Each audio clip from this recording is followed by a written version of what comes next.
Well, hello dragons, and welcome to this instructional video for Lesson 13, Part 4, State Courts.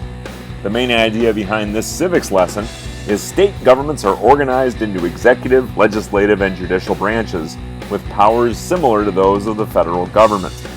Each branch acts as a check on the other two branches of state government. In addition, citizens have a great deal of influence on state lawmaking. With that in mind, by the end of watching this video, you'll be able to describe the functions of the state court system, compare the different methods of selecting state judges, and explore Supreme Court rules on the balance between state and federal powers. Now that the outcomes for this lesson have been shared with you, let's get started.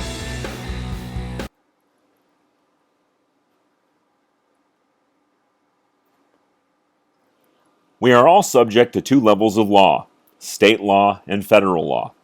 Just as federal courts interpret the United States Constitution and apply federal laws, state court systems interpret state constitutions and laws.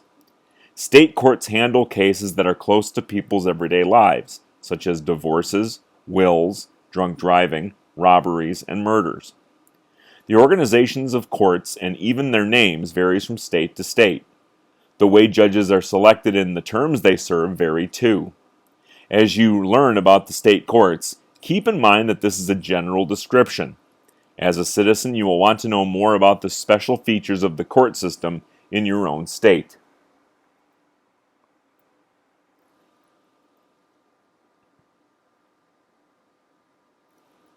Most state judicial systems have three levels. On the first level, the state's trial courts hear both civil and criminal cases. On the second level, state appeals courts review cases appealed from the trial courts. Cases that go beyond the first appeals court are heard in the state's Supreme Court, the highest court in the state system.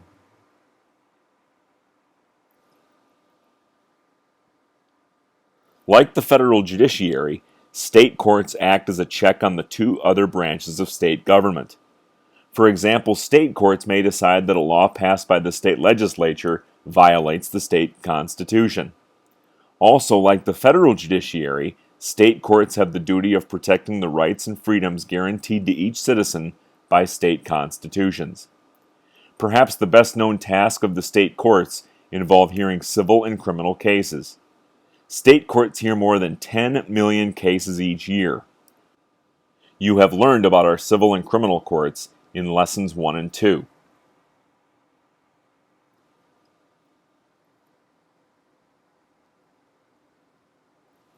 Judges are the foundation of the state court system. State court judges perform many of the same duties as federal judges. However, the way judges are selected and the lengths of their term vary, depending on the state and on the level of court. The main differences in the major debates center on whether judges are elected or appointed and whether they serve for life or for a fixed term. There are several advantages of having judges run for election. First, an elected judge is responsible to the public, whose lives and property may be directly affected by the judge's decisions. Second, election checks the power of a governor who might want to appoint friends and supporters, even if they are not well qualified to be judges. Opponents of electing judges paint a different picture. They say that a judge must make decisions based on the law and the facts of the case, not on what might please the voters during an election campaign. Many people who hold this view believe that judges should be chosen on merit, or ability, alone, and should not have to face election.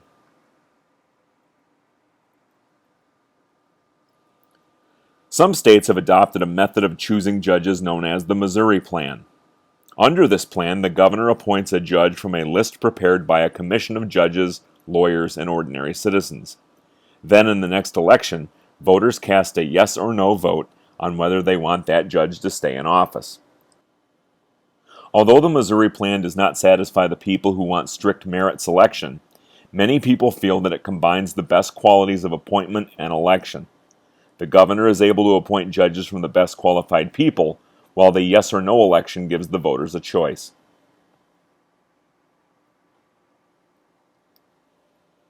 The length of time judges spend in office depends on the state and on the level of the court. Most terms run from 4 to 15 years. In Rhode Island, though, judges have life appointments, while in some states judges serve until age 70. Most judges may be removed by the voters at the end of their terms. State constitutions in most states allow for judges to be impeached, and 4 states allow for the recall of judges. These powers, however, have rarely been used. Most states have judicial action commissions to handle situations in which a judge might not be doing his or her job well. Such a commission looks into complaints against the judge, holds hearings, reports on the judge's guilt or innocence, and decides penalties.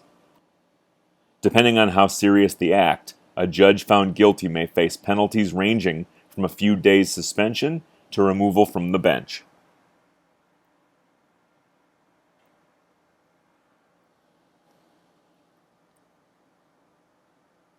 As you may recall, some state constitutions offer greater rights and freedoms than the federal Constitution.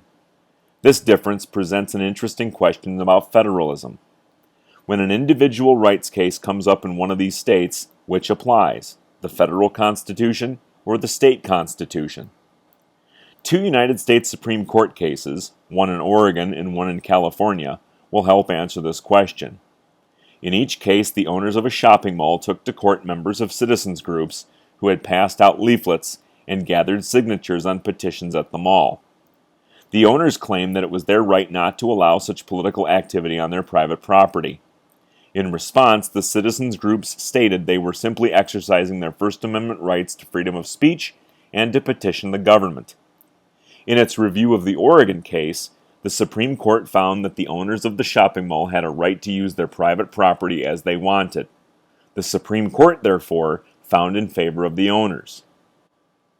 In the California case, on the other hand, the Supreme Court found for the citizens groups. The court pointed out that California's Constitution offers greater protection of free speech than does the federal Constitution.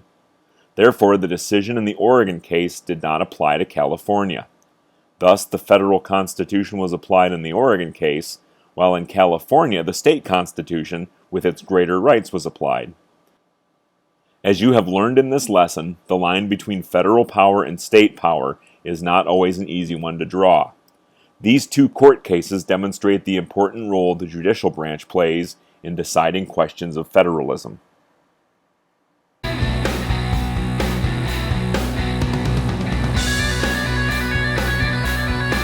So there you have it with Lesson 13, Part 4, State Courts. At this point, you should know that each state has its own court system, which is organized in their own way. Most states have 3 levels of courts: trial courts, appeals courts, and a state Supreme Court. State judges may be elected, appointed, or selected using the Missouri Plan, and under federalism, decisions may have to be made about whether state or federal laws apply to a given situation.